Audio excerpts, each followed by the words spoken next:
support bracket, D-Bird, painted up. Nice little gloss shine to it. Probably put a little too much detail into it. But anyway, I'm going to go ahead and mount this in position on the front transmission pan. And that way it'll be supported other than just by the one bolt, because the other bolts doesn't match up. Alright, I'm about to connect this harness and run it. It goes into this connector right here. And I'm going to just secure, rewrap some of this loose, old peeling tape that's coming off. Wrap it with some fresh 3M electrical tape. Not sponsored by 3M. Okay, I'm removing a lot of the locks. So for example, the alternator had a lock in it that wouldn't plug in. The air conditioner worked with no issue, so that did plug in. I didn't have to remove the lock. But this one I did. They didn't want you to hook up a higher power alternator. And here, I'm gonna remove the lock for the starter, so that way I can snap the starter in and it should lock into place. So they have a lot of these provisions, I guess, as fail-safe, so people don't make a mistake and hook up the wrong starter or wrong piece of equipment.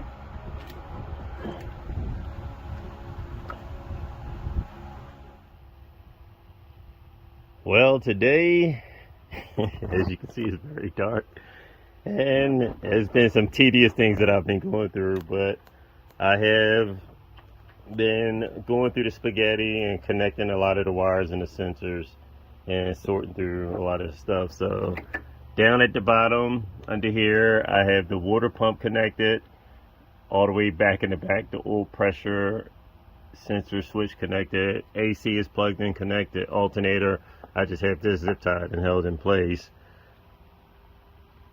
Crankshaft position sensor, that's connected and plugged in, and started connecting in some other sensors up top.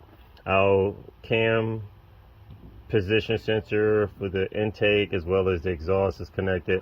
So of course this harness is set up a little bit different than the 3.6 liter harness, so I'm having to sort things out and make some adjustments.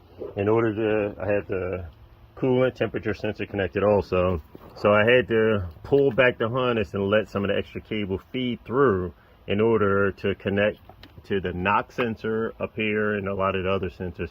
So I'll just rewrap this harness and put the connector back in, which is here, for up here for my coolant temperature sensor. So this is very tedious.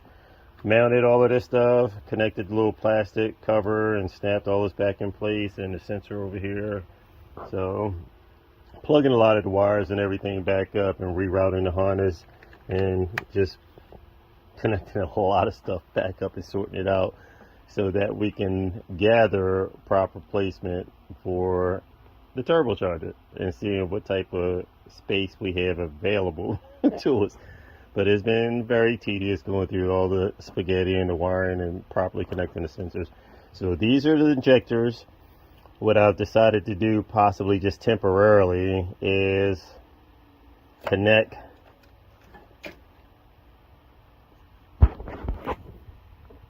use this part of the harness for our stage injectors, and of course the other connectors for here, the direct injectors, I'll use the Motec ECU to control that version of it.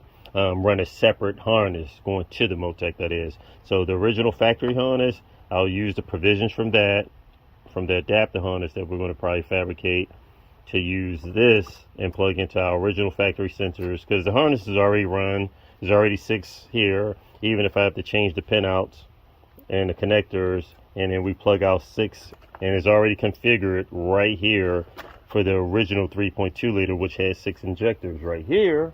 And that would be the injectors for the fuel rail right there.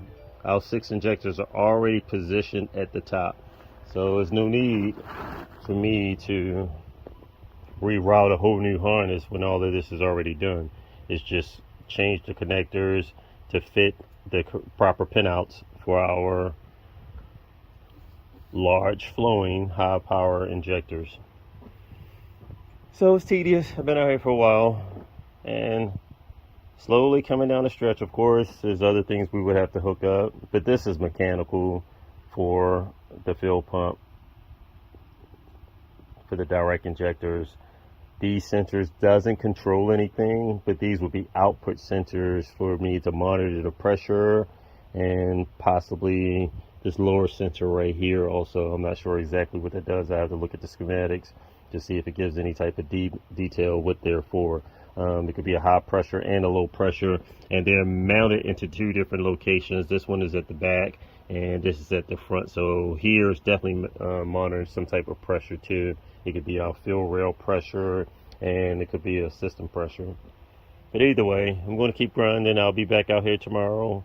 I kind of held back off on the hoses because I want to get most of these wires configured first and moved into position, and then connecting the hoses for the radiator. That's the easy part. Tedious part is the wiring, of course. So making some progress, to be continued.